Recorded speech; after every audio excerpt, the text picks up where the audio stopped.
Ladies and gentlemen, boys and girls, welcome back to another episode of B.S.ing Sports here on the B.S.ing Network, where we do a little BS and we talk a whole lot of sports. With me, as always, on our baseball recap weekend Immaculate Grid show thing is Ryan. Ryan, how you doing? Good. How are you? Yeah, living the dream. No one told me it'd be a nightmare. I'm ready to be ready to do a bounce back week this week with the grid as far as that's concerned. Yeah, so those of you who have been following along, we've been playing the Immaculate Grid. Thank you again for our friends over at Baseball Reference for putting that together. And Ryan came out of the gate strong, 2 straight victories, but I have gone 3-0 in the previous 3 weeks. So as per our rules that we've been playing with lately, Ryan, you get to rip first, bud.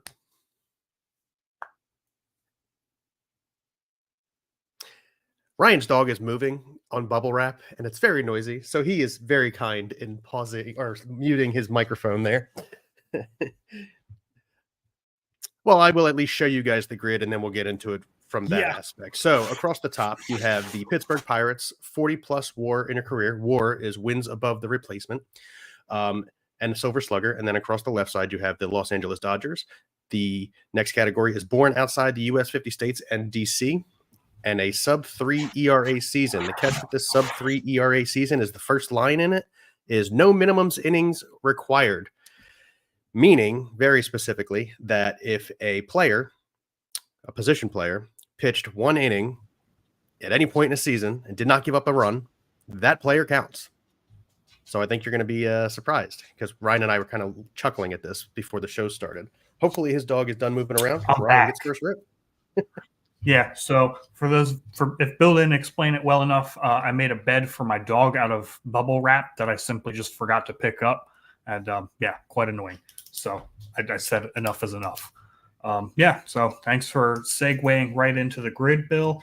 Some strategy involved here. I've got a couple different names I can use for some of these squares. The sub-3 ERA season and Silver Slugger, though, I am going to go Rizzo. Although I think, there you go, 2%. I think Albert Pujols also did it, and we were talking about that before the show. So I just don't remember what his one outing looked like. I'm actually going to do the same square, which is contrast to how we usually play. We try and block each other up if we think there's only one name. But because I'm so excited to get this off my chest, and I only know about this because my dad was visiting this past week, and we were talking about the specific player, and we looked up some of his statistics, and it was funny to find it out. Wade Boggs pitched 1 inning and has a Silver Slugger, 1% pull on that one. Nice. There you go. Thanks, Dad. Thanks, Dad, for only wanting to talk about old school sports. There you go. All right, let's get some names out of the way. Born outside of the U.S. 50 states and D.C., Aramis Ramirez was a Pirate before he was a Cub, and that's a 2% pull. Okay. I'm going to go to the square that is Silver Slugger and Dodgers. A lot of people are going to, I got the Philly Connect jersey. My dad bought me the City Connect jersey. Thank you very much for that as well. I'm going to go to the Dodgers and Silver Slugger category. A lot of people are going to go with the obvious, the recents, right? The Bellies, the Bettses, the Turners. And then obviously I looked at it and I thought about Matt Kemp, but I'm going to go with Matt Kemp's teammate, Andre Ethier, on 2%. Yep, there you go. Good pull. Ethier had a 30 home run, 100 RBI season somewhere in there. Correct. So let's see. Pirates sub-3 ERA season. I think Mark Melancon did it. That's going to be my pull. Mark Melancon did do it. 5%. Solid start to the grid.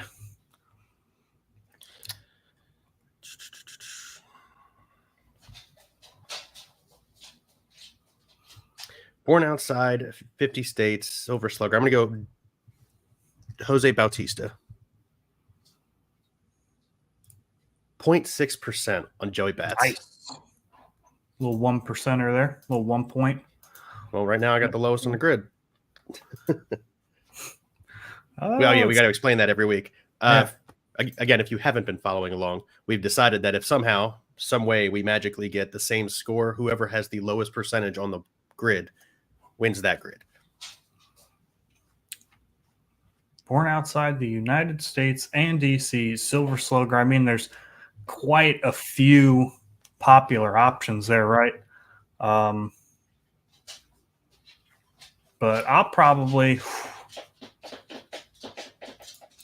I am going to go for the 40 plus war, and I'm going to go probably who a lot of people took for the Pirates and born outside the United States, Roberto Clemente, 10%. So not fantastic, but a pull nonetheless.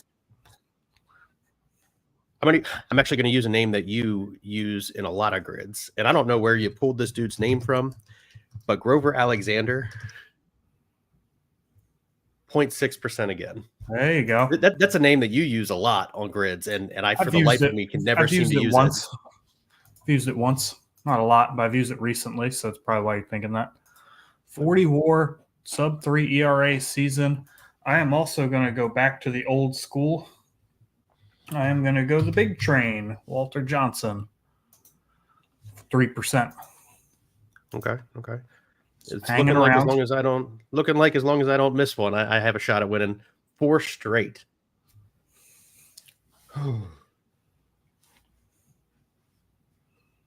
Until I go Pirates, deep in my bag. I'm going to go Pirates, Dodgers, and I'm going to go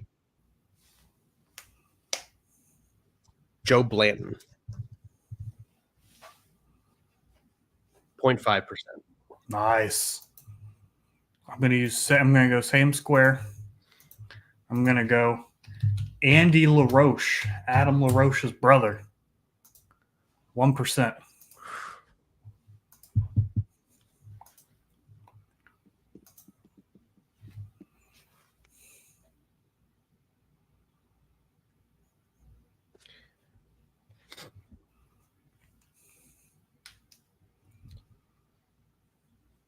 I don't know that he had the war. Oh, man. I'm going to be so angry if I get this wrong. I'm going to go Dick Allen here. He had both, right? Oh, yes. 0.2%. Nice. There you go. I wasn't sure he had the 40-plus war, man. Good pull. Excellent pull. Excellent. A lot of people remember him as a Philly, but obviously he played for multiple teams there. And again, I wasn't 100% that he had the 40-plus war. Let's see. Dodgers 40-plus war. Got a couple potentials there. You've got Silver Slugger that obviously has quite a few. Born outside the U.S. and D.C. I mean, Silver Slugger, that could be a ton of people, right? Yeah.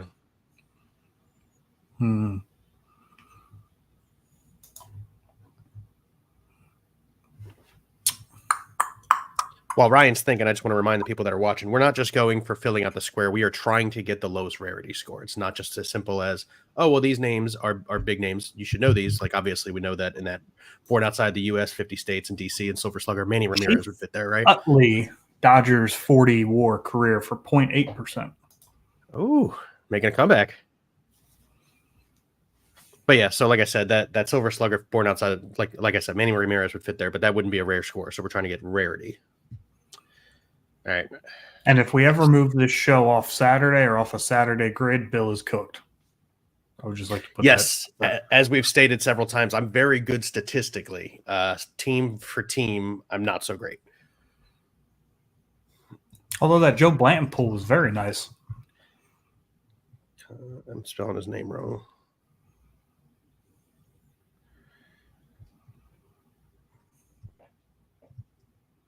How do you spell Canseco, man? Canseco. Thank you. 0.4%. Nice. There you go.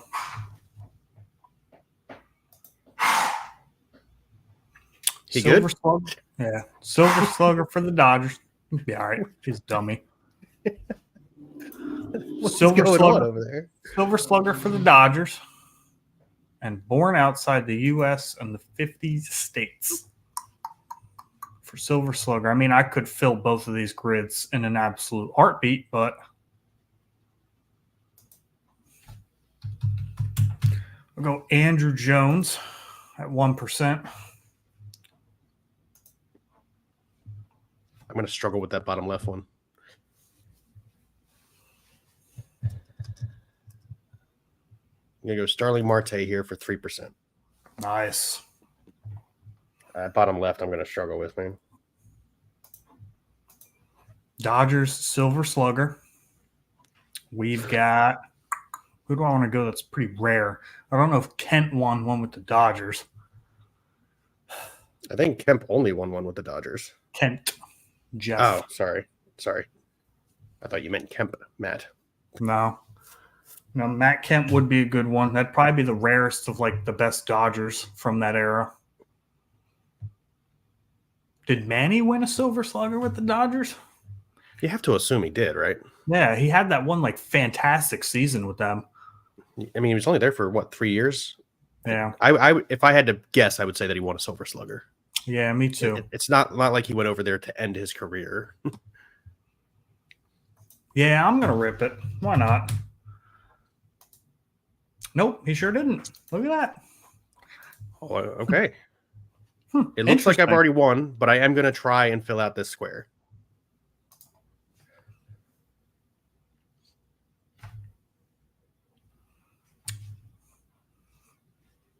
No, I'm not. I mean, there's a real easy one. Jim Gott. No. I mean, maybe. 0.07%. Nice. 9. You got That's a perfect grid. That is a perfect grid. We got this live, right? This is live? Yeah, we got a perfect grid. Let's see the summary. While you Listen, that stuff don't happen. So yeah, let's see. Most popular players picked on these squares: Rich Hill for the Pirates Dodgers, Clayton Kershaw for 40+ WAR, Mookie Betts Silver Slugger, David Ortiz at 11% for Born Outside Silver Slugger, Ichiro for the center square 40+ Born Outside, and Roberto Clemente for Pirates Born Outside. I figured Clemente would be really up there. I forgot about Garrett Cole. I guess that was the obvious one you were thinking of. No, I was Draybeck, Doug Draybeck. Oh yeah, no, I wouldn't have guessed that either. Maddox for sub 3, 40+ WAR, and Shohei for Silver Slugger sub 3, obviously because Shohei's a two-way player. Let's see. The toughest square to get was square to guess accordingly was the Dodgers Pirates one. Yeah. Yeah, I mean, generally the team ones do tend to be harder. Yeah, and I'm so bad with them. Like Ryan said, if we ever run into a situation where Saturday is not a statistical category, I'm in a lot of trouble. Like a lot of trouble. At least you're honest with yourself. Oh, I mean, we sit next to each other at the bar and do it all the time. I'm really good with the statistical stuff. It's the team-to-team, player-to-player. Like, I can't do it. I just can't do it. All right. Well, Bill, good job. Whoop, whoop. Let's remove this from the screen. Let's edit this real quick. I'm going to jump into standings review. And then I will present. Yeah. Give me a second to slide that in. Oh, standings review. Let me edit. Oh, yep. There we go. Too easy. Get rid of this. My computer runs cleaner. Too easy. Standings review. This week I have the AL. Ryan has the NL. Let's start with the West. In the AL West, we have the Seattle Mariners, top of the division at 17-15. We have the Texas Rangers, second, 17-16, a half game back. The Oakland Athletics, 12-17. Or I'm sorry, 16-17. Game and a half back in the division. Houston Astros, 12-20. And the Los Angeles Angels, 12-20. I'm going to talk about the Athletics here because I saw something funny on Facebook earlier. There's a team that's a game and a half back and the owners are trying to run them out of the city. We've seen this movie before, and it's like a picture of the original Major League movie cast with like Charlie Sheen. I thought that was really funny. But no, I mean, listen, the Athletics are 7-3 in their last 10. I was making the joke with my dad the other day about it. Like, how crazy would it be if the Athletics are good enough to make a run here in the next 2 years and they have to play their World Series in Sacramento? That'd be nuts. That would be kind of funny. In a AAA stadium, they probably would hit 7,000 people either way. One stadium is max capacity. On the other hand, that's about how many fans will be left after they actually move. It's true. And then NL West for you, bud. Yeah, so the Dodgers are at top, 21 wins, 13 losses. San Diego Padres slipping a little bit here with 4-6 in their last 10. They currently stand at 17-18. The San Francisco Giants sit at 15-18. The Arizona Diamondbacks sit at 14-19. And then I don't even need to see the team because the Colorado Rockies, they're in last place in the West. That's no real surprise there. Dodgers look like they're finally getting in a groove a little bit, though. I know they were kind of hanging around 500 for a little bit. 8-10 in their last 2 will definitely help that. So, I mean, they're starting to look like the Los Angeles Dodgers we expected them to look like. Pitching's coming around a little bit. We had no concerns about their offense. But, yeah, I mean, the Arizona Diamondbacks, right, if you look at that run differential, it's like, how are they a sub-500 team? But they hit they pitch pretty good. They just don't hit very well at times, so they get a little cold at the bat. Also, early trade news: Luis Arias was traded to the Padres today from the Miami Marlins. It was official this morning at like 2 a.m. or something like that. It was rumored yesterday, but it is official.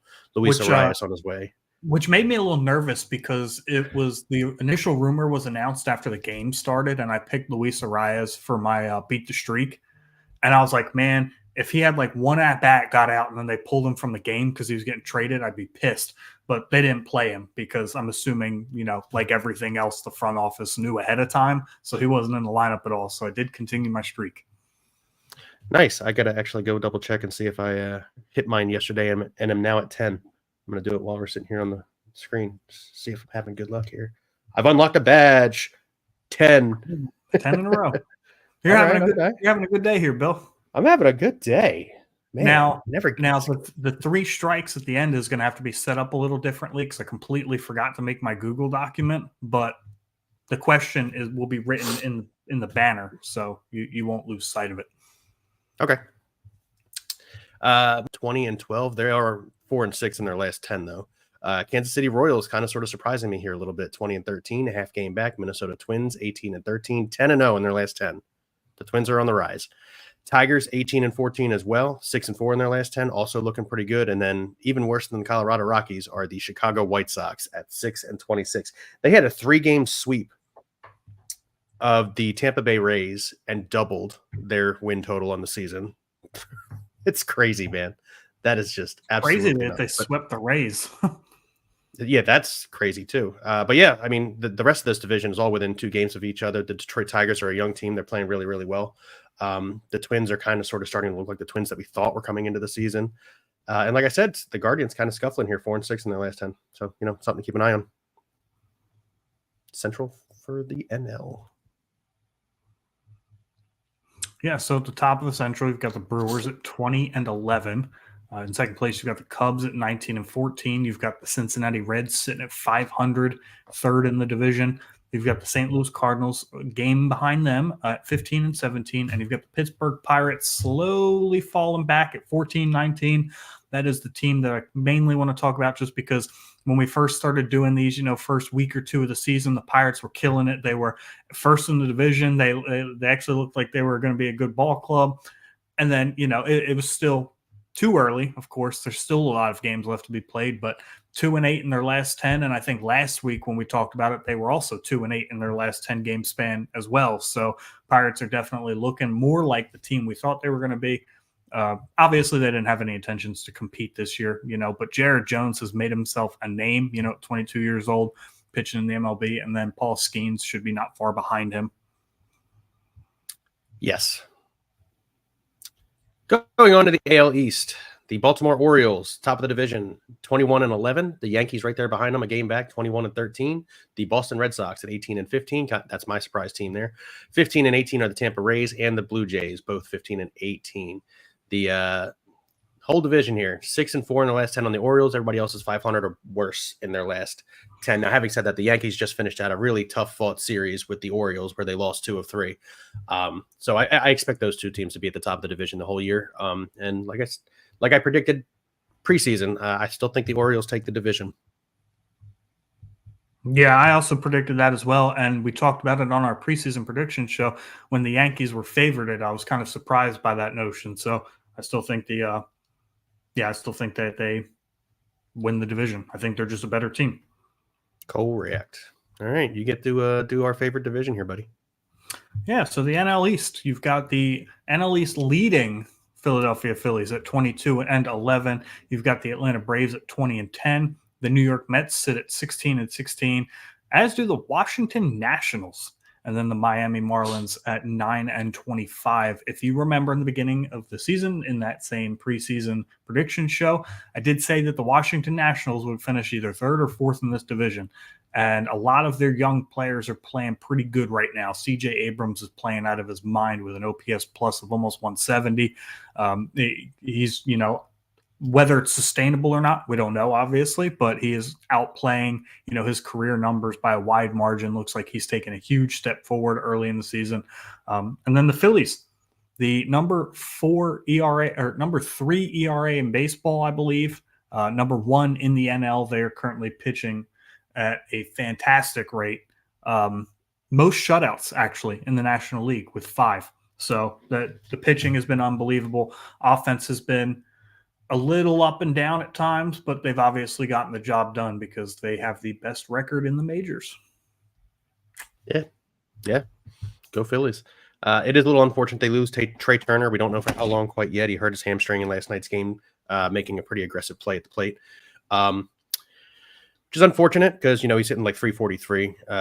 Not for a lot of power, just to 2 home runs, but he's got a lot of extra base hits. And obviously, the stolen bases are huge as well. So losing Trey Turner is going to be a big deal.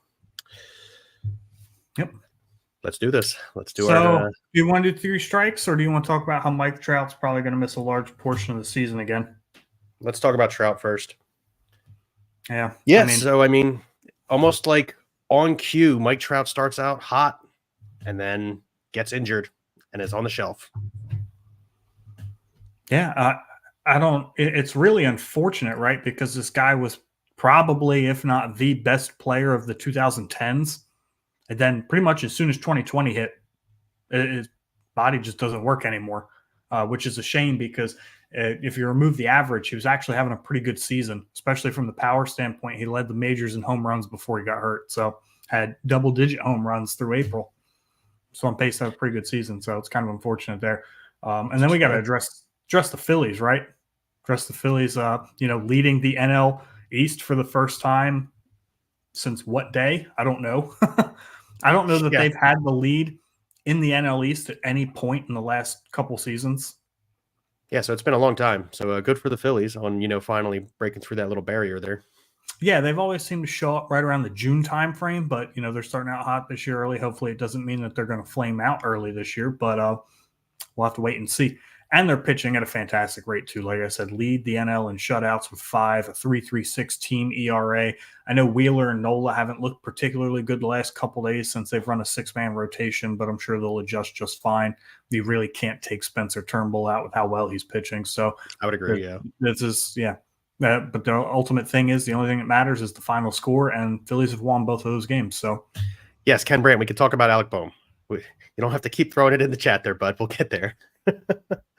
Let's talk about Alec Boehm. All right, so the 3 strikes. No, I'm just kidding. No, we can talk about Alec Boehm really quick. No, I mean the guy is 3rd in average in the NL. He's on a 10-game hit streak. It's like 16, I think. Is it 16? Yeah, 16-game hitting streak. He's been an RBI machine his entire career. That has continued. He's hitting like 475 with runners in scoring position.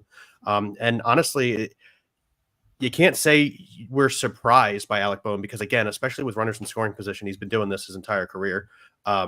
It's just a little bit of a surprise that he's maintaining the average as well, which is good. Great.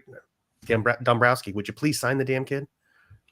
Yeah, and that's really the thing that's curious, right? Is Boehm, being as big as he is, doesn't have a ton of power, right? If Boehm could ever hit, 25 home runs consistently in a season, that'd be fantastic.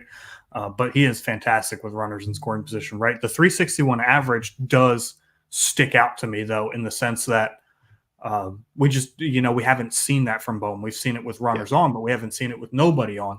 And I think Boehm is comfortable in his new spot in the lineup. I think he's really thriving there. And I think as he continues to stay hot, teams will eventually have to keep pitching to Harper, and Harper will work his way out of the slump that he's currently in. So it's a domino effect, right? And there's ebbs and flows in the baseball season. I'm sure the offense will come turn it around. June is right around the corner, so Kyle Schwarber will be getting hot here shortly. But JT as well, yeah. It's really Stott and Real Muto just killing us right now. Yeah.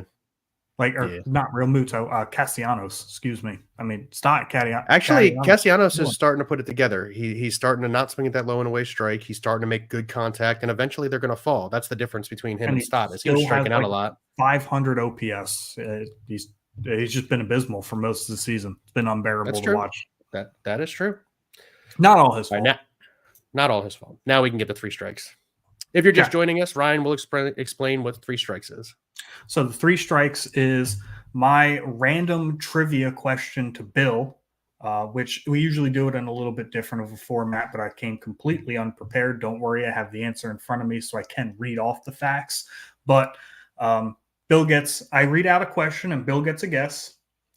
And then if he misses that, I give him a hint. If he misses that, that'd be his 2nd strike. I give him another hint. If he misses that one, that'd be his 3rd strike. But last week, I've added what we call a foul ball question, where I ask him an either A or B, true or false, yes or no question. If he gets it right, he gets another hint.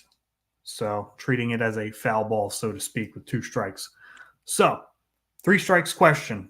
Who has the highest stolen base percentage of all time? Minimum 300 stolen base attempts.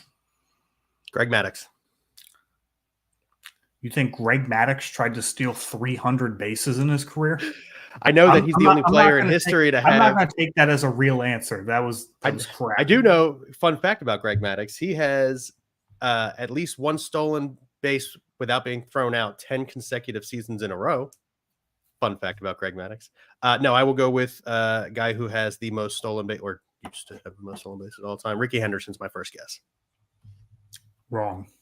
Hint number 1. This switch hitter played for 7 teams and was a 9-time All-Star.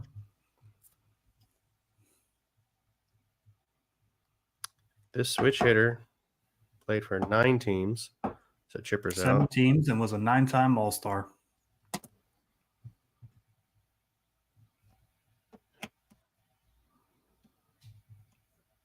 Did Jimmy play for 7 fucking teams? No way. Phillies, Dodgers, Giants, White Sox. So not him. Victorino.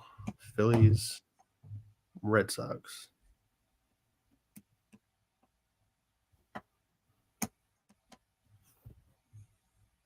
I'm going to say Jimmy Rollins, but I don't think it's right.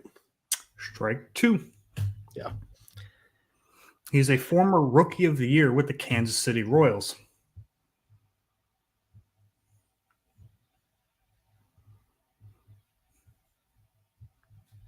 Rookie of the Year, Kansas City Royals, switch hitter.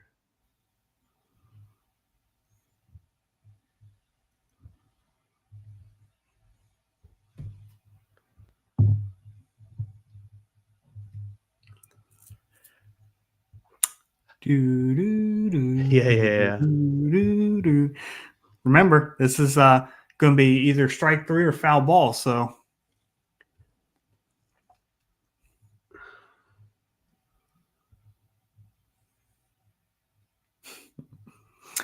If you do know the answer, guys, or if you have a guess, please hold off until Bill is officially out of strikes. So that way, I'll give you guys about 30, 45 seconds to type your guesses in the chat and see if anybody gets it right.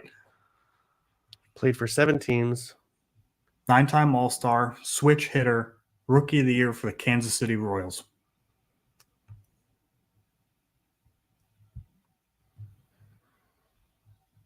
Mickey Mantle. Okay. That is strike 3, but we can turn this into a foul ball. True or false? Vince Coleman and Kenny Lofton are the all-time NL and AL rookie stolen base leaders for a season, respectively. So Vince Coleman, NL, Kenny Lofton, AL. True False. or false? False, final answer? Final answer. It is true. Kenny Lofton with 66 bags in 1992, and Vince Coleman stole 110 bases in 1985. All right, well, give me the answer to the damn stolen base thing. The answer? Carlos Beltran has the Shut the highest front. I would have. stolen base percentage of all time with a minimum of 300 attempts. He successfully stole 312 bases in his career and was only caught 49 times. Well, good on him. I would have never guessed Carlos Beltran, mostly because I forgot he was a switch hitter. Yeah. 435 home runs, over 300 stolen bases. And his last season in the majors was 2017 Houston Astros. That was going to be the final hint, was he probably should be a Hall of Famer, except for the fact he has played a huge part in that Astros cheating scandal. Awesome. Well, I didn't get 3 strikes, so my day is not going as good as it was 10 minutes ago. Edward, you got a badge, and you beat me in Immaculate Grid again. So Yes. I am up 4-2 in the Immaculate Grid. This will not continue. If they continue to put teams on there, Ryan is going to storm back. Yeah, I need more teams on Saturday. I figured when we were sitting down earlier this week and we saw an all stats one right about Thursday, then it would have I knew we were going to get some teams, but man, these guys are really handicapping me here. And Gucci, he's just going to make money off you. He keeps, getting these odds on you. I just don't get it. Well, Gucci, thanks for having faith, or not having faith, I guess. Either way. Ken Brandt says he did horrible today. Did horrible today. Who did horrible today? Oh, by the way, on his Immaculate Grid. I'm going to the Clearwater Threshers game tonight. I don't know who's pitching, but I get to watch Aiden Miller play, and I'm very excited about that. Good for you, bud. Yeah, with the like I told you on the phone earlier, with the parents haven't been here this past week. I'm just gonna hang out with the wife. But yeah, shaking my head. That's fine. Yeah, let's talk about the Mariners pitching before we go. Have you seen how 17 consecutive outings with 2 earned runs or less from their rotation? I had not seen that. They're actually second in the league in team ERA behind the Boston Red Sox. That's impressive. The Red Sox is. I mean, yeah, I want to talk. We could still talk about the Mariners, but I mean, look, we knew the Mariners were a good team. They made the playoffs the last 2 seasons. It's just a matter of getting over that hump in the playoffs. Get past the Rangers or get past the Astros. Now, obviously, that's an extremely unsustainable pace, right? 5+ innings and 2 earned runs or less in so like I said, 17 or 18 consecutive starts. I can't remember what the number is, but I mean, it sounds like if Seattle adds a bat, maybe the pitching, kind of comes back a little bit. But if Seattle adds a bat, they might be a real playoff team. But when we only got a +7 run differential and your team's pitching like that, I mean, you're lacking somewhere. Yeah, no kidding. Well, we know the deadline's coming up here in a month and a half, so something's going to give. Is it? Yeah, it is. Yeah. Wow. It used to be the end of July, but they got rid of the waiver trade period and just bumped the deadline back. Okay. Well, and August then. That's my bad. 2 months from now. 3 months, whatever. Yeah. It's a little bit. A lot of baseball left to be played between now and then. Maybe the Rockies will come down from their 5.79 ERA by then. I don't know. That is a bad team, man. That is a bad team. How about the bulk we saw throwing over 3 times this week? I don't know what game you're referring to. I forget. I'm actually surprised that doesn't happen more often, that teams don't throw over 3 consecutive times, just because as a base runner with the new rules in play, if I see a pitcher, if a pitcher's thrown over to me twice, I'm going on first movement. Yeah. Any flinch, I agree. I'm going. Yeah. It's just an assumption, so I'm surprised that it doesn't happen more frequently. I feel like depending on the scenario of the game, that's a balk I'd be willing to eat. Agreed. Yeah. You want to come to the bullpen here? Yeah, I do want to come to the bullpen here. Yeah, going to the bullpen. I want the righty. Let me pick up the phone here since my starter went a full 8. Yeah, we want him. Yeah, let's bring him in. I need to get my own bullpen phone, hang it up on the wall or something right here. Like an old school phone? Yeah, that'd be fun. Maybe I get one and just answer it. Yeah, that's solid. But anyway, Thank you for joining us here on B.S.ing Sports, part of the B.S.ing Network, where we do a little BS and we talk a whole lot of sports. Thank you and have a great day.